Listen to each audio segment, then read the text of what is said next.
A waitress asked a stranger to pretend to hug her, unaware he was a feared mafia boss whose arms would change her life forever.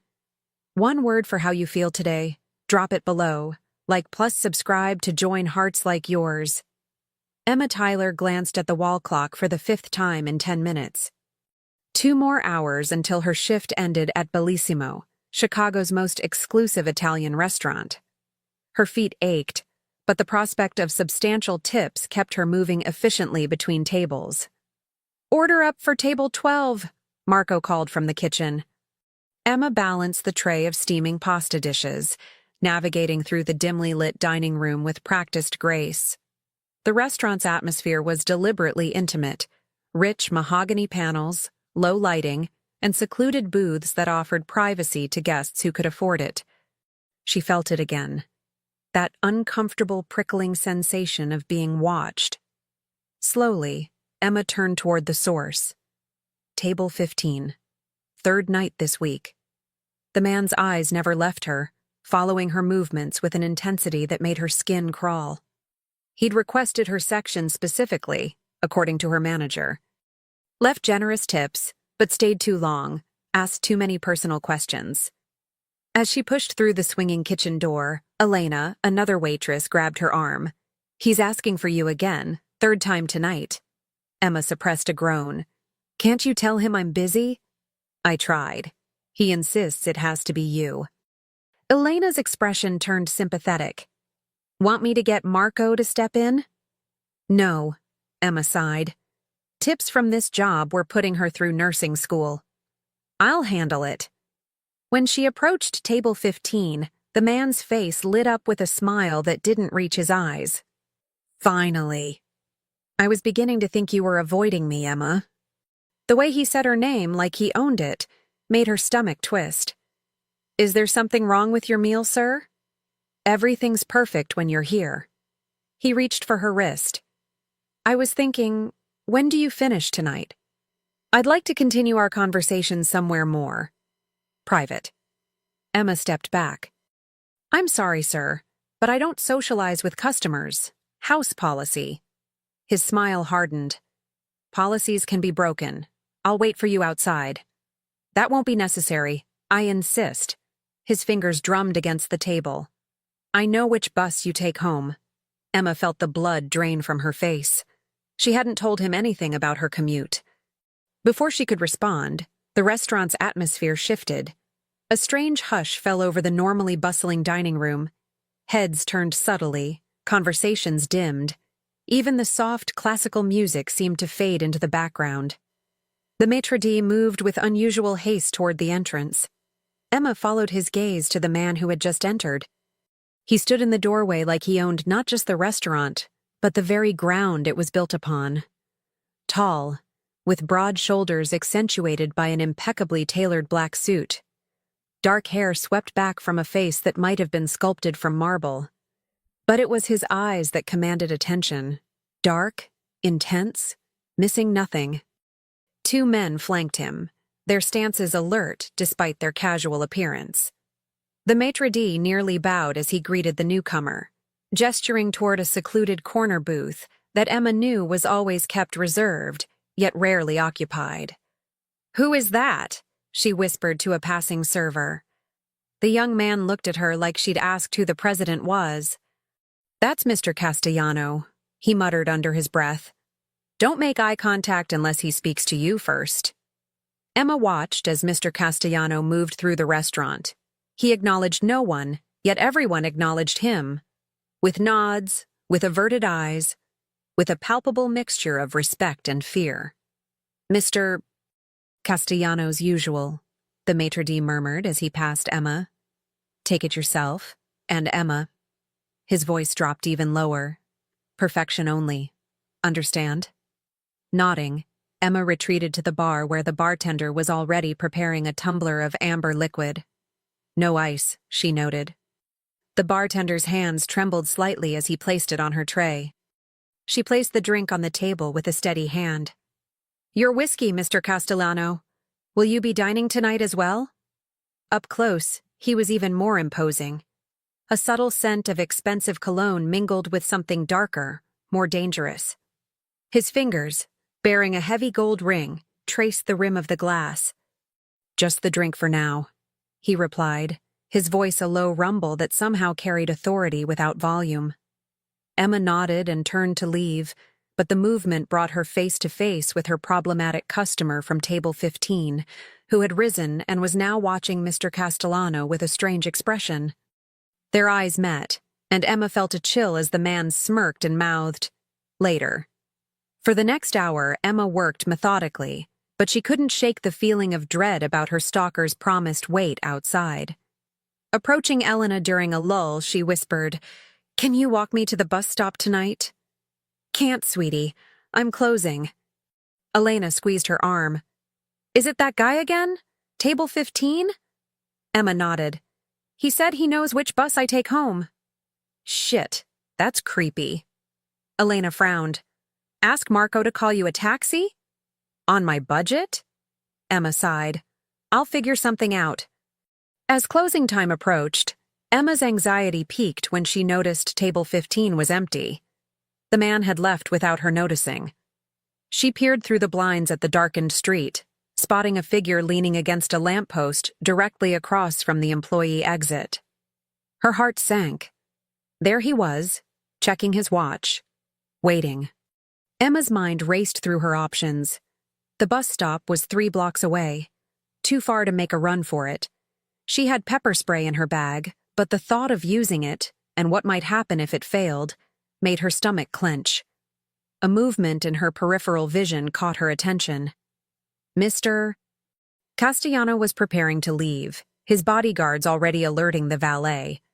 Without allowing herself time to reconsider, Emma approached his table.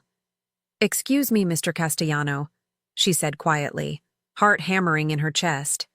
Dark eyes fixed on her with laser-like intensity. "Yes?" Emma swallowed hard. "I have an unusual favor to ask. There's a man outside waiting for me, and he's been—" She hesitated, searching for the right words. Persistent. Unwantedly persistent. "If I could just walk out with you, pretend we're together for just a moment." A long silence stretched between them. His expression remained unreadable, those dark eyes seeming to peer straight through her. Then, to her shock, he stood. "What's your name?" "Emma Tyler." "Well, Emma Tyler," he said, buttoning his suit jacket with deliberate precision. "It seems you need a favor, and in my experience, nothing in this world is free." Her mouth went dry. "I don't have much money." A flicker of amusement crossed his face. "I wasn't talking about money." He adjusted his cuffs. "Let's go. Stay close." As they approached the exit, one of his men opened the door. The cool night air hit Emma's face, and she instinctively moved closer to the imposing man beside her. Across the street, her stalker straightened, eyes narrowing as he took in the unexpected development. Without warning, Mr. Castellano's arm slid around her waist, pulling her firmly against his side. The warmth of his body contrasted with the night chill, and Emma felt her pulse quicken for reasons that had nothing to do with fear of her stalker. "Laugh," he commanded quietly. "Look at me like I'm saying something amusing." Emma complied, tilting her head back with a convincing laugh, meeting those dark eyes. For a moment, everything else faded, the street, the danger, the city itself. "My car is approaching," he murmured, his breath warm against her ear. "Is he still watching?" Emma glanced discreetly. "Yes." "He looks angry." "Good." His grip tightened fractionally as a sleek black car pulled to the curb. "Get in." Emma hesitated. "I just needed to—" "Get in, Miss Tyler." His tone left no room for argument. "Unless you'd prefer to handle your admirer alone." The stalker had started crossing the street toward them. Decision made, Emma slid into the luxurious interior of the car, Mr. Castellano following smoothly behind her. As the car pulled away, Emma caught a glimpse of her stalker's frustrated face through the tinted window. Relief washed over her, followed immediately by a new concern. She was now alone in a car with a man who made hardened servers tremble. "Where do you live?" he asked, creating distance between them now that they were no longer performing. Lincoln Park, she answered cautiously. But you can drop me at any safe address. It wasn't a request. Emma provided it, watching as he relayed it to the driver through an intercom. The car moved smoothly through Chicago's streets, its interior silent, save for the soft hum of the engine. Thank you, she finally said, for helping me. Mr. Castellano studied her with that same inscrutable expression. As I said, favors aren't free, Emma Tyler. What do you want? She asked, her voice steadier than she felt. A hint of a smile touched his lips. Nothing yet. But someday, I'll ask for something in return. And when I do, remember tonight. The car slowed to a stop outside her apartment building. Before she could reach for the door, he added, That man won't bother you again. Something in his tone sent a shiver down Emma's spine. Not entirely unpleasant. How can you be sure? Because, he said simply, no one takes what belongs to Dominic Castellano. The implication hung in the air between them. Emma wasn't sure if she should feel protected or claimed, or why either possibility made her breath catch. She stepped from the car onto the familiar sidewalk, turning back briefly. Good night, Mr. Castellano. Dominic, he corrected, those dark eyes holding hers one last time. Sweet dreams, Emma. As the car pulled away, Emma stood rooted to the spot, heart racing.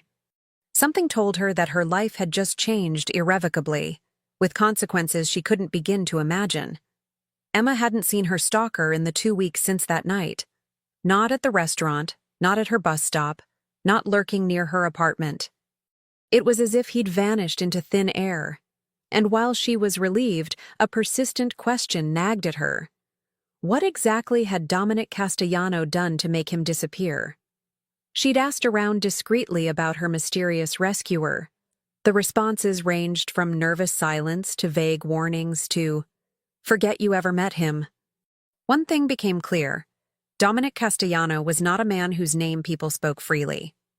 Tonight, Bellissimo was busier than usual. Emma moved efficiently between tables, her tray balanced expertly as she delivered drinks to a party of executives. As she turned from their table, she nearly collided with Elena. He's back, Elena whispered, eyes wide. Corner booth. Emma's heart stuttered. For a terrifying moment, she thought her stalker had returned. But the direction of Elena's gaze told her exactly who he was. Mr. Castellano requested you specifically, Elena continued, an unmistakable note of curiosity in her voice. Marco's about to have a heart attack making sure his meal is perfect. Taking a steadying breath, Emma approached the corner booth. Dominic sat exactly as before, back to the wall, perfect view of the room, expression unreadable. His bodyguards occupied a nearby table, their attention split between their boss and the restaurant entrance. Good evening, Mr. Castellano, she said, proud of her steady voice. What can I get for you tonight? Dark eyes studied her face. I told you to call me Dominic. That would be unprofessional, Emma replied, surprised by her own boldness. A hint of amusement crossed his features. And yet you weren't concerned with professionalism when you asked me for a favor. Heat crept into Emma's cheeks. About that, thank you again. He hasn't been back. I know. The simple statement carried weight. He gestured to the empty seat across from him. Sit. It wasn't a request. Emma glanced around nervously. I'm working. Your manager won't object. His confidence bordered on arrogance, yet Emma couldn't deny the authority he projected. Sit, Emma, just for a moment. Reluctantly, she slid into the booth, acutely aware of the curious glances from her coworkers. Is this about that favor I owe you? Dominic took a slow sip of his whiskey, watching her over the rim of his glass. No, this is about seeing if the memory I've been carrying is accurate. Memory? Of you. His directness caught her off guard. Your laugh. The way your eyes change color in different light. I wanted to see if I'd exaggerated these things in my mind. Emma's pulse quickened. And? I hadn't. He set his glass down deliberately. If anything, my memory failed to do you justice.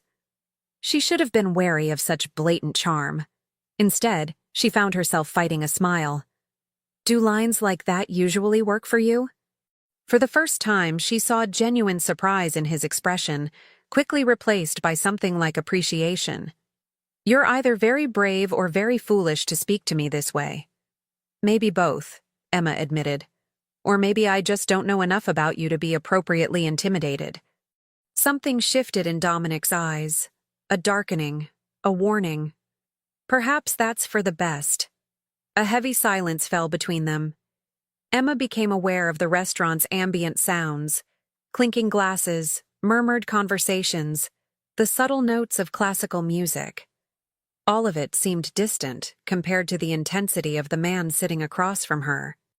Why did you help me that night? She finally asked. Dominic considered her question, tracing the rim of his glass with one finger. Initially? Curiosity. No one approaches me for favors. Not like that. Directly, fearlessly. I was desperate, not fearless, Emma corrected. Even so. He leaned forward slightly. But then I saw him waiting for you, and something shifted. Men who prey on women who've clearly rejected them. His expression hardened. Let's just say I have particular distaste for that kind of disrespect. Emma studied his face, searching for deception but finding none. That's almost chivalrous. A humorless smile touched his lips.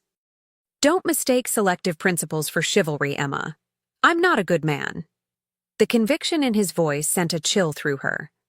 Before she could respond, Marco appeared tableside, visibly nervous as he personally delivered Dominic's meal. Everything is prepared exactly as you prefer, Mr. Castellano, Marco assured him, barely glancing at Emma's unexpected presence in the booth. Dominic nodded dismissively, and Marco retreated with obvious relief. I should get back to work, Emma said, making no move to leave. You should, Dominic agreed, equally stationary. Their eyes held for a long moment. Emma was the first to break the connection, sliding out of the booth with as much composure as she could muster. Enjoy your meal, Mr. Castellano. Dominic, he corrected again, softer this time. Dominic, she conceded, the name feeling intimate on her tongue. As she returned to her other tables, Emma felt his gaze follow her movements. Throughout the remainder of her shift, she was acutely aware of his presence, as if the very air around her had become charged with electricity. When his table was finally empty, she found a crisp $100 bill tucked beneath his untouched dessert plate, along with a handwritten note. The memory keeps improving. The following morning, Emma's routine was interrupted by a knock at her apartment door. Cautious after her stalker experience, she peered through the peephole to find a courier holding a long, slender box. Delivery for Emma Tyler, he announced when she opened the door. I didn't order anything, she said, confused. It's already been paid for, ma'am. He handed her the box and a signature pad. Have a nice day. Alone in her kitchen, Emma carefully opened the package. Inside lay a single perfect red rose and a small card bearing elegant handwriting. Consider this a proper introduction. Dinner tonight? I'll send a car. D.C. Emma stared at the card, pulse racing. This was madness. She knew nothing about this man except that he commanded fear and respect in equal measure, that he'd made her stalker disappear without explanation, that he exuded danger from every pore. She should refuse. Call the restaurant, leave a message, say she was busy, uninterested, unavailable. Instead, she found herself reaching for her phone, sending a text to the number included on the card. What time? The response came immediately. 7:00. Wear something nice. Emma set down her phone, equal parts exhilarated and terrified by what she'd just agreed to. She had classes until 4:00, giving her barely enough time to prepare. As she gathered her nursing textbooks, her phone chimed with another message. One more thing. What's your favorite color? The unexpectedly ordinary question made her smile. Blue. Why? Curiosity. At precisely 6:30, another delivery arrived. A stunning azure dress in exactly her size, with matching shoes and a delicate silver necklace. The accompanying note read simply, "In case you needed options." The presumption should have offended her. Instead, Emma found herself slipping into the dress, which fit as if made for her. The silk whispered against her skin as she twirled before the mirror, barely recognizing the elegant woman who stared back. At 7 sharp, her buzzer rang. Through the intercom, a driver announced his arrival. Emma grabbed her purse, hesitating at the door. There was still time to back out, to return to her safe, predictable life of double shifts and textbooks. Instead, she locked her apartment and descended to the waiting car. The vehicle glided through Chicago's evening traffic, eventually pulling up to a private entrance of what appeared to be an exclusive club. A doorman opened the car door and escorted Emma through a discreet entrance and into an elevator that required a key card. "Mr. Castellano is waiting for you," the doorman said as the elevator ascended silently. The doors opened onto a breathtaking rooftop restaurant. Floor-to-ceiling windows offered panoramic views of Chicago's glittering skyline. Only a handful of tables occupied the space, each positioned for ultimate privacy. Dominic stood as she approached, his dark gaze traveling appreciatively over the blue dress before meeting her eyes. "You look stunning," he said simply. Up close, Emma could see subtle details she'd missed before. The faint scar above his right eyebrow, the intensity in his eyes that never quite disappeared even when he smiled, the way his perfectly tailored suit accentuated his powerful frame. "Thank you for the dress," she said as he held her chair. "Though you shouldn't have presumed I'd wear it." "I didn't." Dominic resumed his seat. "That's why I asked your favorite color. If you'd chosen not to wear it, that would have told me something important about you." "And what does my wearing it tell you?"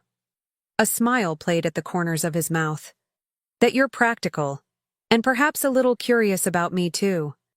A waiter appeared with champagne, pouring 2 glasses before retreating silently. Emma noticed that despite the restaurant's elegant ambiance, the staff kept a respectful, almost fearful distance from their table. "I realized," Dominic continued, "that I know very little about you beyond your name and where you work." "There isn't much to know," Emma replied, taking a sip of champagne. "I'm a nursing student. I work at Bellissimo to pay for school. I grew up in a small town outside Milwaukee. Not exactly fascinating." "I disagree." Dominic leaned forward, his full attention on her. "Nursing requires compassion, intelligence, and grit. 3 admirable qualities." The intensity of his focus made her both uncomfortable and strangely flattered. "Your turn. What should I know about you, Dominic Castellano?" Something guarded flickered across his features. "What do you want to know?" "Let's start with what you do," Emma suggested. "For a living." "I manage various business interests," he replied smoothly. "Real estate, primarily. Some investment ventures." "That's vague." "Deliberately so." His expression remained unreadable. "My work isn't conducive to dinner conversation." Emma studied him over the rim of her glass. "People seem afraid of you, at the restaurant, even here." "People fear what they don't understand." He held her gaze. "Or what they understand too well." Before Emma could respond, their first course arrived. Delicate seafood appetizers arranged like art on pristine white plates. The meal progressed through several exquisite courses, their conversation flowing more naturally with each passing minute. Emma found herself drawn to Dominic's sharp intelligence and unexpected flashes of dry humor. He listened intently when she spoke of her studies, asked thoughtful questions about her goals in medicine. "Why nursing?" he asked over dessert, a decadent chocolate creation that melted on her tongue. Emma hesitated. "My mother died when I was 15. Cancer." The familiar ache accompanied the words, duller now with time but never truly gone. The hospice nurses showed such kindness, such dignity. They couldn't save her, but they made her final days peaceful. I wanted to give that to others. Dominic's expression softened fractionally. Your mother would be proud. I hope so. Emma looked down at her dessert, suddenly self-conscious about revealing something so personal. What about your parents? Are they still— No. The single word carried finality. My father died when I was 12. My mother followed a few years later. I'm sorry. Dominic's jaw tightened almost imperceptibly. Don't be. My father's death was inevitable, given his choices. My mother's broken heart was the real tragedy. Something in his tone suggested deeper waters, currents of pain beneath the composed surface. Emma found herself wanting to reach across the table, to touch his hand in comfort. But something held her back, an invisible barrier around him that whispered, danger. As the evening drew to a close, Dominic insisted on driving her home personally. His car, a different one from before she noticed, was a sleek black Bentley with butter-soft leather seats. He dismissed his bodyguards with a subtle nod, taking the wheel himself. No driver tonight? Emma asked as they glided through the city streets. I prefer to drive when I can. His hands moved confidently on the wheel, the gold ring catching the passing streetlights. It provides a rare sense of control in a world where true control is largely illusion. The philosophical turn surprised her. That's rather fatalistic. Realistic, he corrected. We all play the hands we're dealt. Some better than others. They pulled up outside her apartment building, the engine purring quietly as they sat in unexpected silence. Emma made no move to leave immediately, sensing there was something unfinished between them. Thank you for dinner, she finally said. It was lovely. Dominic turned to face her, the dashboard lights casting shadows across his features. Before you go, Emma, I need to be clear about something. She waited, heart quickening at his serious tone. I'm interested in seeing you again, he continued, but I'm not a man who pursues casually. If we continue, you should know my attention is significant, all-encompassing, some might say. Emma swallowed. That sounds almost like a warning. It is. His dark eyes held hers. My world is complicated, dangerous at times. I can shield you from that to a degree, but not entirely. Why tell me this now? Because you deserve the choice.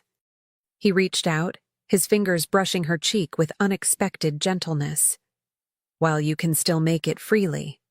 The touch sent electricity through her skin. You make it sound like crossing a point of no return. The corner of his mouth lifted in a humorless smile. Perceptive? Emma should have been frightened by his words. Instead, she found herself leaning slightly into his touch, drawn by the magnetism he exuded so effortlessly. I need to know something first, she said softly. That night, with the man who was stalking me. What happened to him? Dominic's hand fell away, his expression closing like a door slamming shut. He was persuaded to direct his attentions elsewhere. That's not an answer. It's the only one you're getting, he replied, his tone final. Some questions are better left unasked, Emma. The weight of unspoken truths hung between them. Emma knew she stood at a crossroads. The sensible path led away from this man and whatever darkness surrounded him. The other path. I have an early class tomorrow, she said finally, reaching for the door handle. But I'm free tomorrow evening. Surprise, then pleasure crossed Dominic's features. I'll send a car at 8. Emma stepped out into the cool night air, turning back one last time. Good night, Dominic. Sweet dreams, Emma, he replied, the words an echo of their first meeting. As she climbed the stairs to her apartment, Emma couldn't shake the feeling that she'd just made a decision far more momentous than simply agreeing to a second date. What exactly had Dominic meant about his world being dangerous? About his attention being all-encompassing? The following evening, Emma checked her appearance one last time before heading downstairs. The simple black dress she'd chosen felt inadequate after the stunning azure creation from the night before, but it was the best she owned. To her surprise, Dominic himself waited beside the Bentley, looking devastatingly handsome in a dark suit. He opened the passenger door with a smile that transformed his severe features. "I thought you were sending a driver," Emma said as she slid into the seat. "I wanted to see you sooner." The simple admission carried weight. Instead of one of Chicago's exclusive restaurants, Dominic drove them to the lakefront, where a private yacht awaited. Emma gaped at the sleek vessel, its deck illuminated with soft lighting. "Is this yours?" she asked as he helped her aboard. "One of my investments," he replied vaguely. A small crew greeted them respectfully before disappearing, leaving them alone as the yacht glided away from the dock. Chicago's skyline provided a breathtaking backdrop as they sipped champagne on the deck. "This is incredible," Emma admitted, watching the city lights shimmer on the dark water. Dominic watched her rather than the view, his gaze as tangible as a touch. "I wanted privacy for this conversation." Something in his tone made her pulse quicken. "That sounds ominous." "It's not meant to be." He set down his glass, moving closer. "But before this goes further, you should know who I am, Emma." She studied his serious expression. "I'm listening." Dominic's jaw tightened.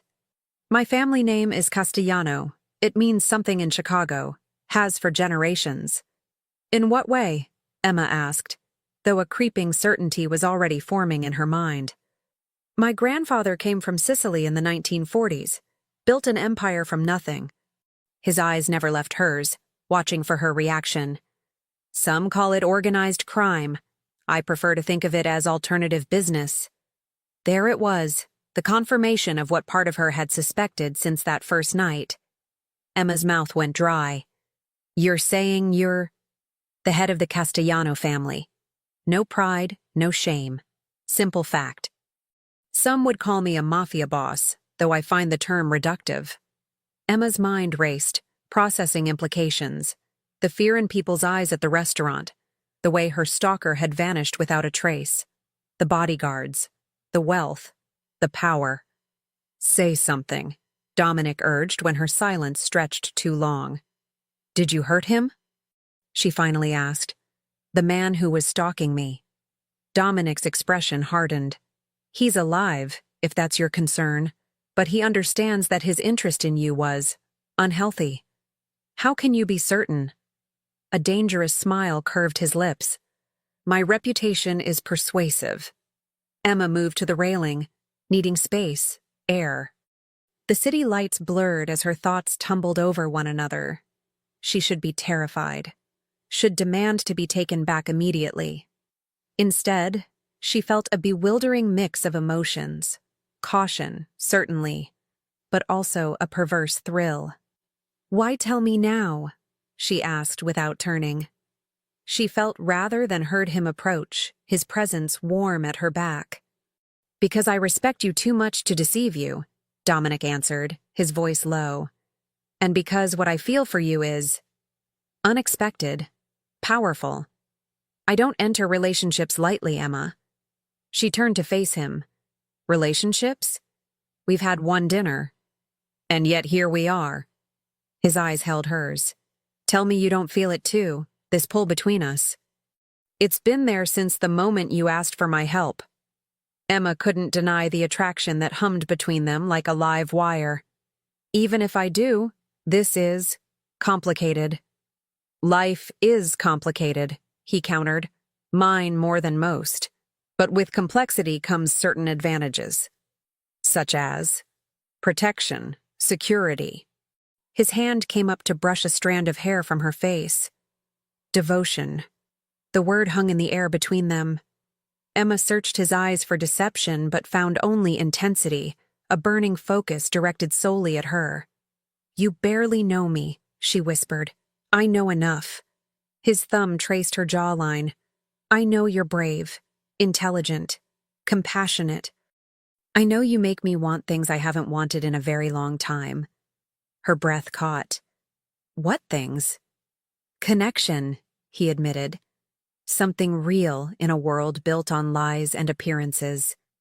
The raw honesty in his voice touched something in Emma. She'd expected charm, perhaps manipulation, not this unexpected vulnerability. I should be running in the opposite direction, she said softly. Probably, Dominic agreed, a hint of that dangerous smile returning. Yet here you stand. I'm either very brave or very foolish. Both, he murmured, echoing their earlier conversation. His hand slid to the nape of her neck, warm and strong. May I kiss you, Emma Tyler? The formal request made her smile despite herself. You're asking permission? I thought Mafia bosses just took what they wanted. Something flashed in his eyes. Approval, perhaps. Not from you. Never from you. Emma's heart thundered in her chest as she made her decision. Yes. Emma woke to sunlight streaming through the penthouse windows, momentarily disoriented by the luxurious surroundings. For 3 nights, she'd slept in Dominic's bed, alone yet surrounded by reminders of him. His scent on the pillows, his clothes in the closet, his presence lingering in every corner of the space. Her phone chimed with a message. Morning, beautiful. 1 more day of meetings, then home to you. Anthony will drive you to class. Don't argue. Emma smiled despite herself, typing back, Good morning. Already missing you.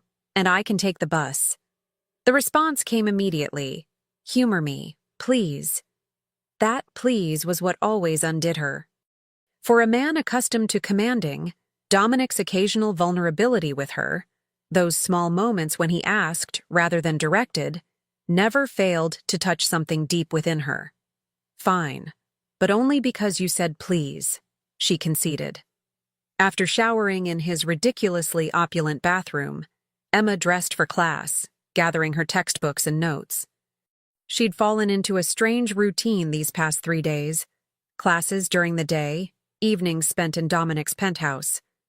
Anthony was waiting with the car when she emerged from the building. Good morning, Miss Tyler. To the university? Please. Emma slid into the back seat, noticing Anthony seemed more alert than usual, his gaze constantly scanning their surroundings. Is everything all right? His expression remained professionally neutral. Just doing my job, Miss Tyler. The evasive answer triggered an uneasiness that had been building since Elena's warnings. Emma studied Anthony's profile as he drove. Anthony, how long have you worked for Dominic? 8 years, Miss Tyler. You must know him well. Anthony's eyes met hers briefly in the rearview mirror. Mr. Castellano is a private man. That's not an answer, Emma pressed gently.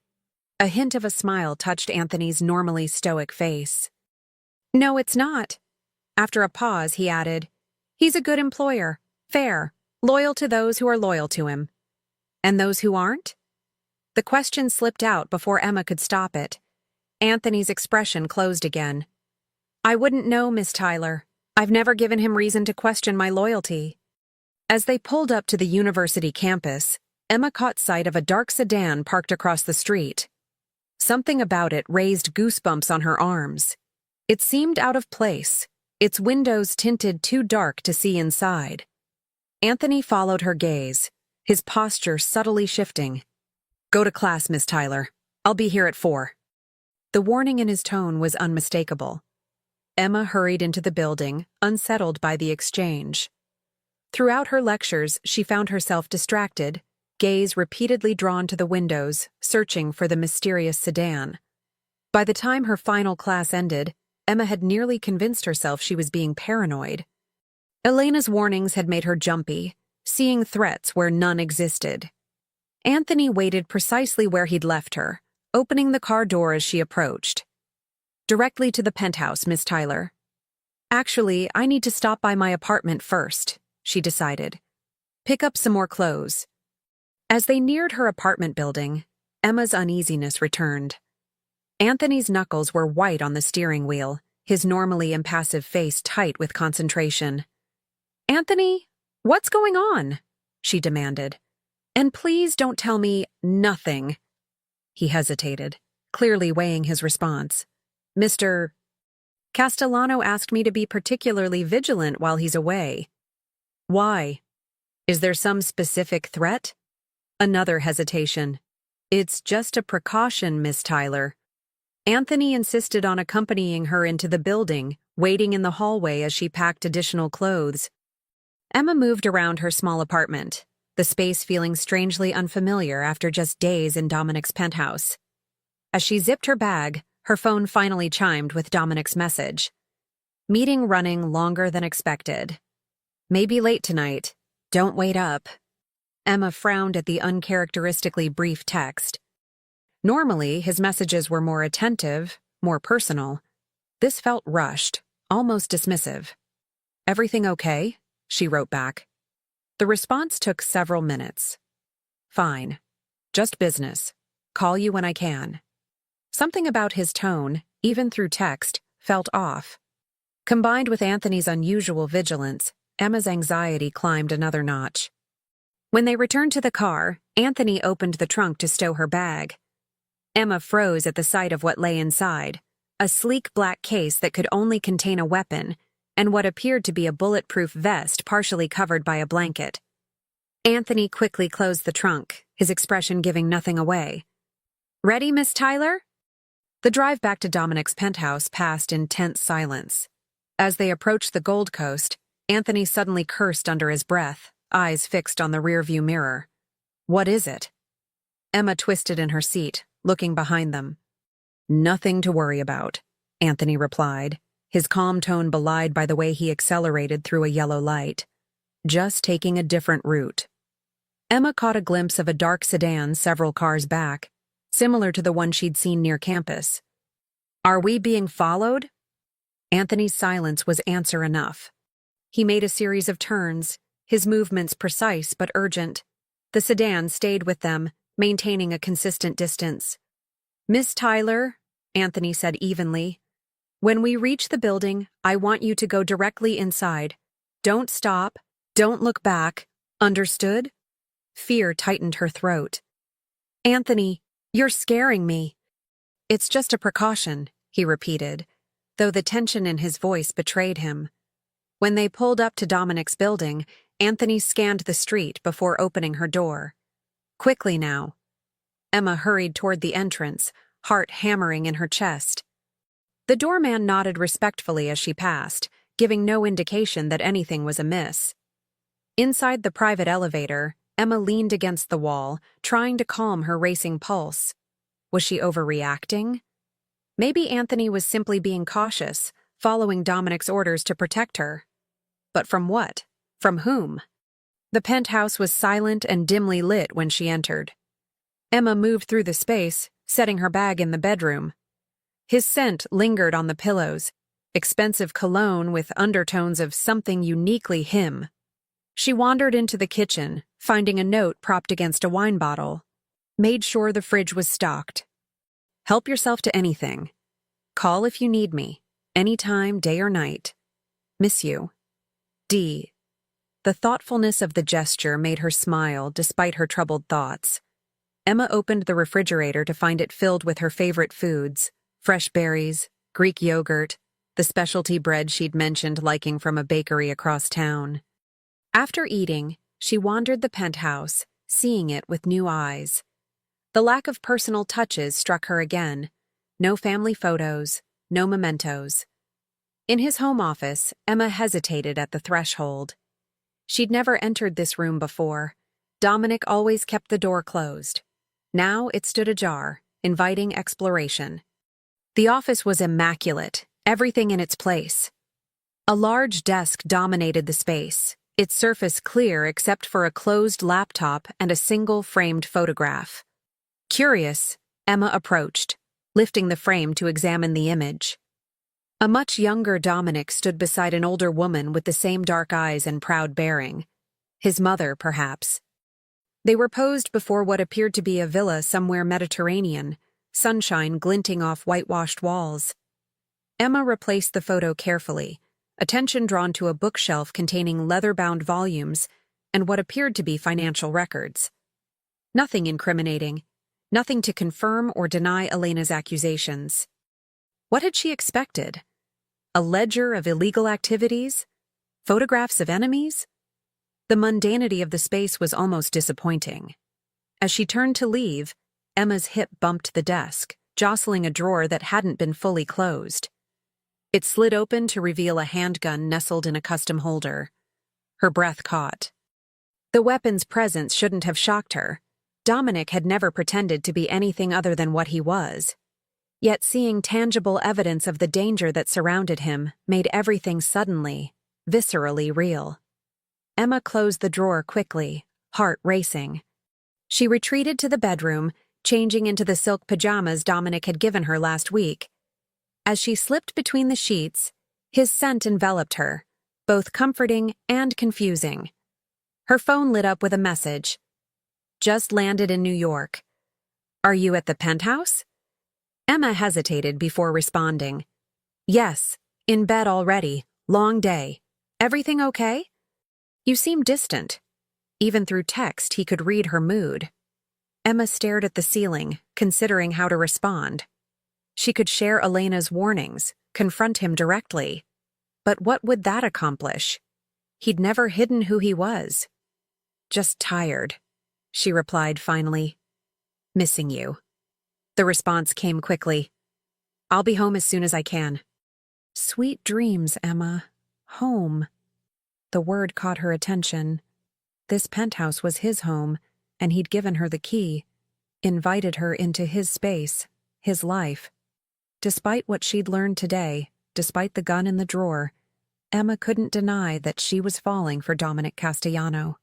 The realization should have terrified her. Instead, she found herself touching the gold key that rested against her chest, a tangible symbol of the choice she'd already made. Emma's sleep was restless, filled with fragmented dreams of dark sedans and shadowy figures. She woke to the sound of her phone ringing, Dominic's ringtone. Hello? She answered groggily. Did I wake you? His voice was low, tense in a way she hadn't heard before. Emma glanced at the clock, 2:17 a.m. What's wrong? Nothing. Everything's fine. The forced casualness in his tone raised immediate alarm bells. I just wanted to check in. Dominic? Emma sat up, fully awake now. You're calling me at 2 a.m. Clearly something isn't fine. A long pause, then. There's been a complication with business. Nothing for you to worry about, but I need to stay in New York longer than expected. Does this have anything to do with the car that was following us yesterday? Another pause, longer this time. What car? Anthony noticed someone following us after he picked me up from class, Emma explained. A dark sedan. He seemed concerned. Dominic's voice hardened. He told you this? No, but I'm not blind. Emma pulled her knees to her chest, suddenly cold despite the warm bedroom. What's going on, Dominic? Anthony has a gun in the trunk, along with what looked like a bulletproof vest. Emma, listen to me very carefully. All pretense of casual conversation vanished from his voice. I need you to pack a bag, just essentials. Anthony will take you somewhere safe. What? No, I have classes tomorrow. This isn't negotiable. The sharpness in his tone silenced her protest. I'm sending additional security to the building right now. Stay inside until Anthony calls to say they've arrived. Fear constricted Emma's throat. You're scaring me. His voice softened marginally. I know, and I'm sorry. But I need you to trust me right now. Can you do that? Yes. The word came automatically, surprising her with its certainty. Good. Relief colored his tone. I'll explain everything when this is resolved, I promise. For now, just know that I would never let anything happen to you. The line went dead before Emma could respond. She sat frozen for a moment, processing the implications of the call. Then, mechanically, she rose and began gathering essentials.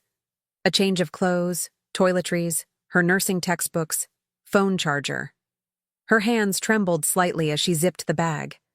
What exactly had she gotten herself into? 1 minute she'd been an ordinary nursing student. The next, she was packing a go bag in the middle of the night because of some unspecified danger. Emma's phone buzzed with a text from an unknown number. Security in place. Coming up to escort you. Anthony.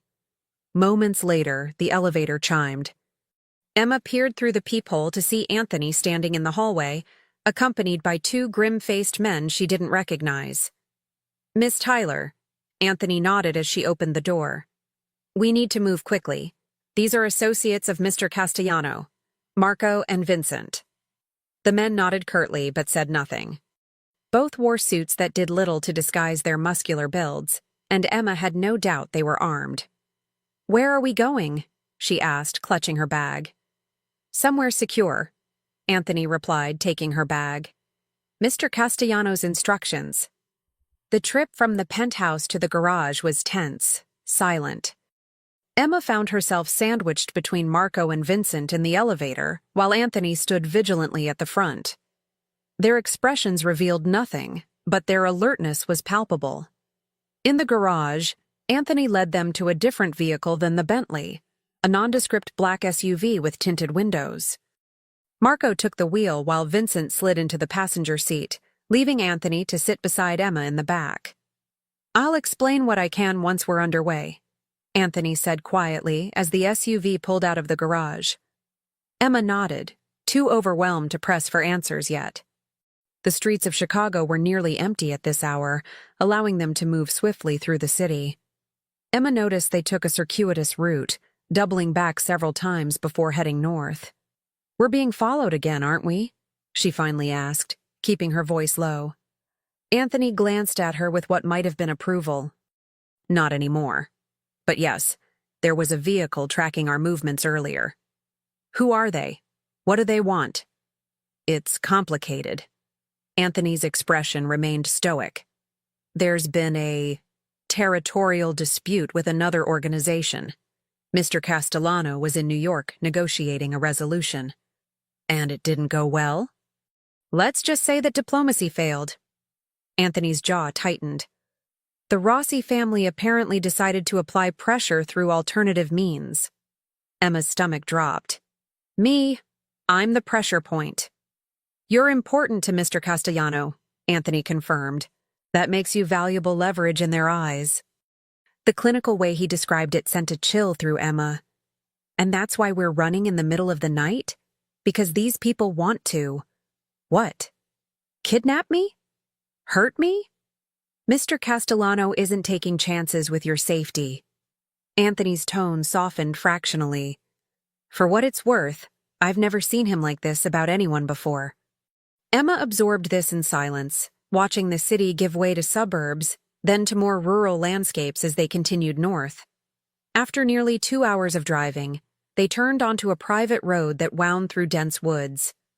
Eventually, the trees opened to reveal a stunning lake house. Modern architecture of glass and stone perched on the shore of what appeared to be a private lake. Security lights illuminated the property, and Emma could make out cameras mounted discreetly along the roofline. One of Mr. Castellano's properties, Anthony explained as they pulled up to the front entrance.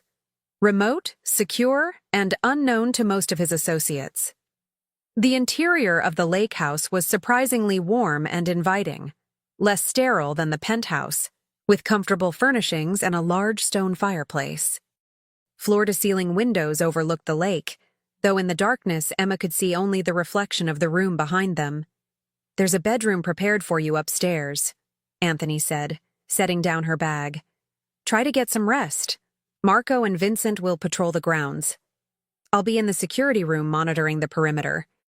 "When will Dominic be here?" "As soon as he can. He's making arrangements to return from New York immediately." Left alone, Emma wandered the main floor of the lake house, too wired to sleep despite the late hour. The kitchen was fully stocked, much like the penthouse had been. She made herself tea, carrying it to the sofa that faced the windows. As the first hints of dawn lightened the eastern sky, Emma's phone chimed with a message from Dominic. "Boarding private flight now. We'll be there in a few hours. Are you safe?" "Yes," she responded. "At your lake house with Anthony, Marco, and Vincent. It's beautiful here." "I'm sorry about all this," came his swift reply.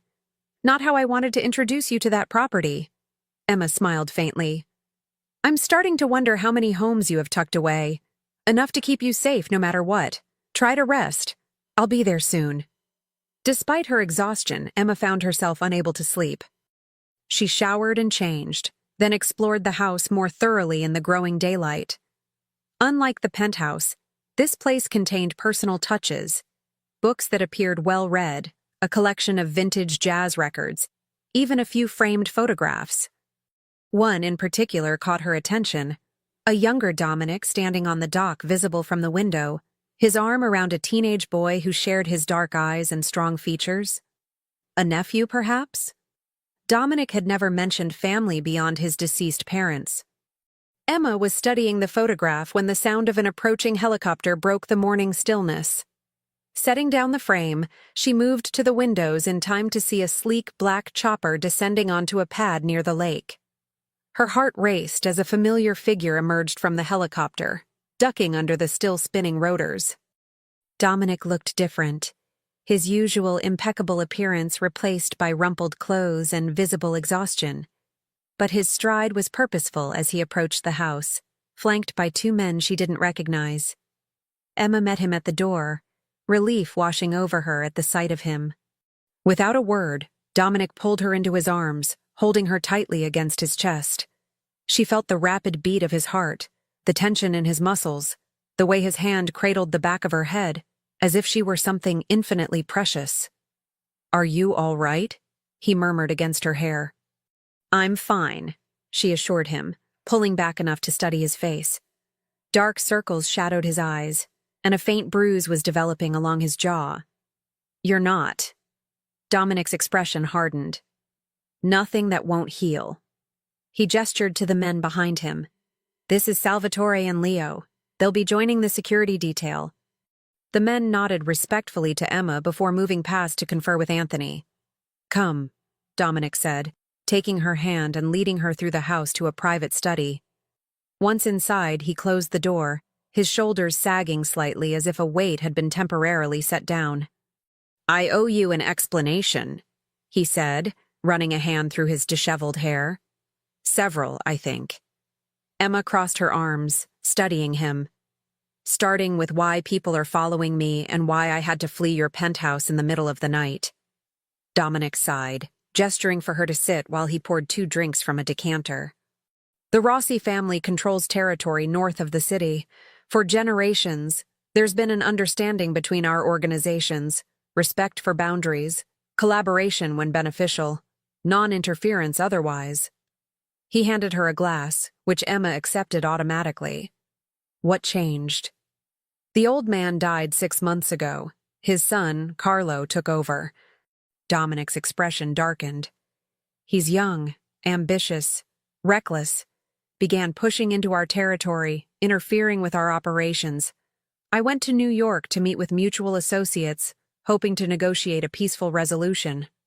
"It didn't work," Emma stated rather than asked.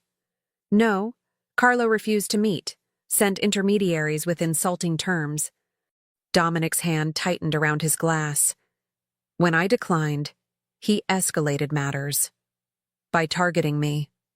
Dominic's eyes snapped to hers, flashing with barely controlled fury. "Yes, his men have been watching you for days, gathering information.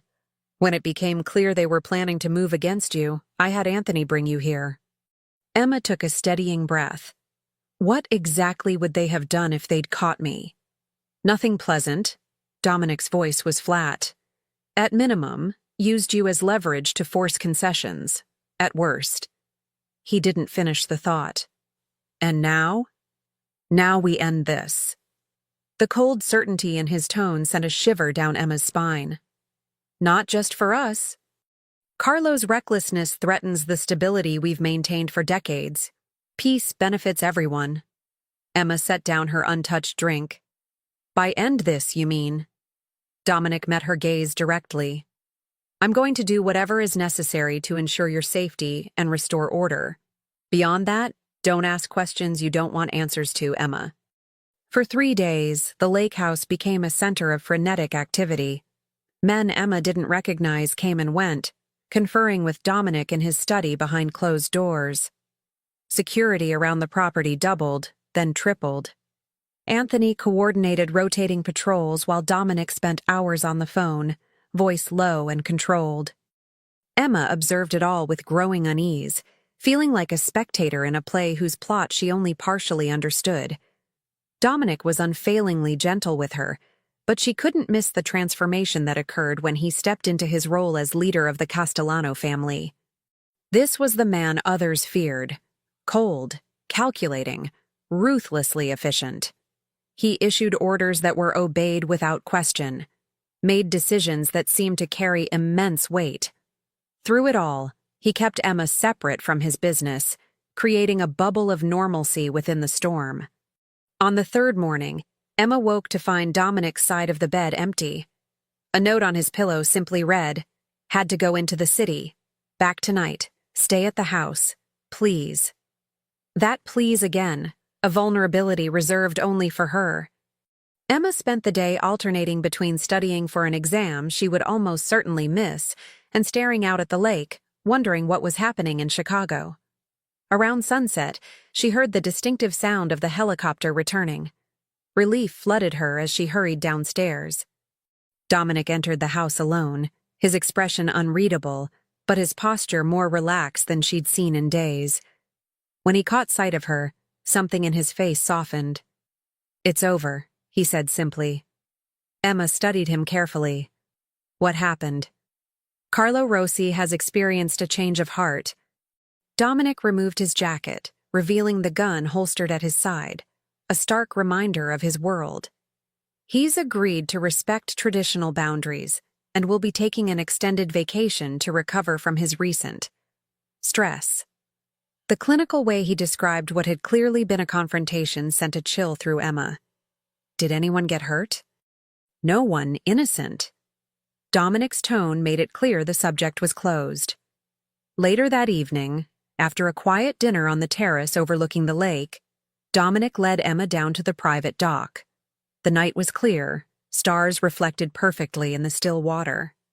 "I'm sorry you were drawn into this," he said, breaking their comfortable silence. "It's exactly what I feared when we began." Emma leaned against the railing, considering her response. "When you warned me about your world being dangerous, I didn't fully understand what that meant. Now I do." "And?" The question hung between them, heavy with implication. "And I'm still here." She turned to face him, seeing vulnerability beneath his controlled exterior. "I made my choice, Dominic. I chose you, all of you, not just the parts that are easy to love." Something flashed in his eyes. Hope, perhaps. "You can still walk away. I would understand." "Would you let me?" The question had haunted her these past days. "Yes." No hesitation. "I told you from the beginning, I would never force you to stay. Your choice matters to me, Emma. Your freedom matters." The sincerity in his voice touched her deeply. This dangerous, powerful man who commanded fear and respect across the city was offering her complete autonomy. A gift she suspected few received from Dominic Castellano. "I don't want to walk away," she said softly.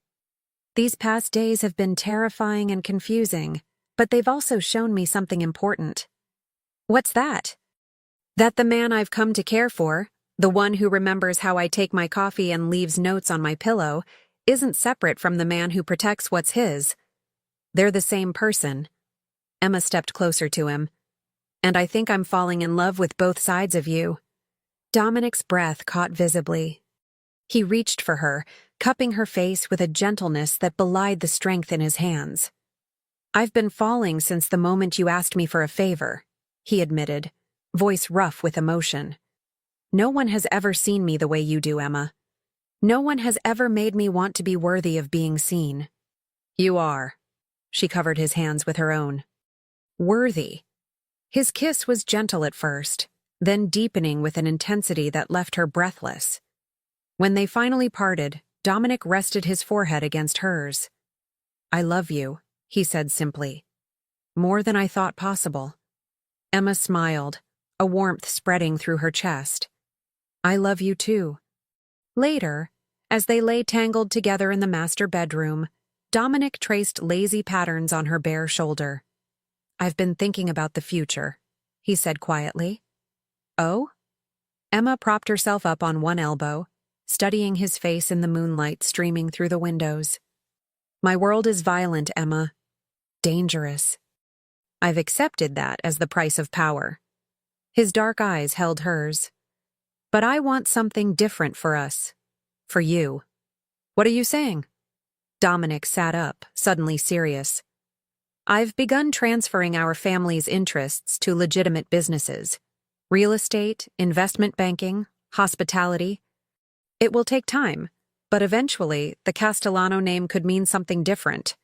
Emma's breath caught. You'd do that? Change generations of tradition? For you? Without hesitation. He took her hand, pressing a kiss to her palm. I want to give you a life where you don't have to wonder if I'll come home, where you don't need armed guards, where you can finish your nursing degree and help people the way you've always wanted. The magnitude of what he was offering struck Emma profoundly. This wasn't just a man saying he loved her. This was a man willing to transform his entire existence for her. Dominic, she whispered, emotion tightening her throat. I never asked you to change who you are. You didn't have to. His smile was soft, genuine. You made me want to be better simply by believing I could be. 6 months later, Emma stood in the doorway of Dominic's, their penthouse, watching him adjust his tie in the hallway mirror. He looked different somehow, still commanding, still powerful, but with a lightness that hadn't been there when they first met. Ready for your first day? She asked, approaching to straighten his already perfect tie. Dominic caught her hand, pressing a kiss to her engagement ring, a stunning sapphire that matched the blue dress from their first date. Ready to make the Castellano Foundation the most influential charitable organization in Chicago? Absolutely. The foundation had been his idea, a way to channel the family's resources into healthcare for underserved communities. Emma would join its board of directors after completing her nursing degree next month. The hospital administrator was practically giddy when you doubled the donation, Emma commented, retrieving her coat as they prepared to leave. Dominic's smile turned wry. Amazing how doors open when you have money and influence, regardless of where they came from. Speaking of influence, Emma said carefully, Elena mentioned that our stalker friend from the restaurant now works as a janitor in Alaska. Did she? Dominic's expression remained neutral. How interesting. Emma gave him a knowing look. Some habits die hard, I see. Only the useful ones. He wrapped an arm around her waist, pulling her close. Some men only understand consequences. As they rode the elevator down to the lobby where Anthony waited with the car, Emma reflected on the journey that had brought them here. From that desperate request for help to this new life they were building together. Dominic still maintained certain aspects of his former power. Connections, respect, a reputation that opened doors. But day by day, he was channeling those resources into legitimate endeavors, creating a legacy they could both be proud of. What are you thinking about? Dominic asked, catching her thoughtful expression. Emma smiled up at him.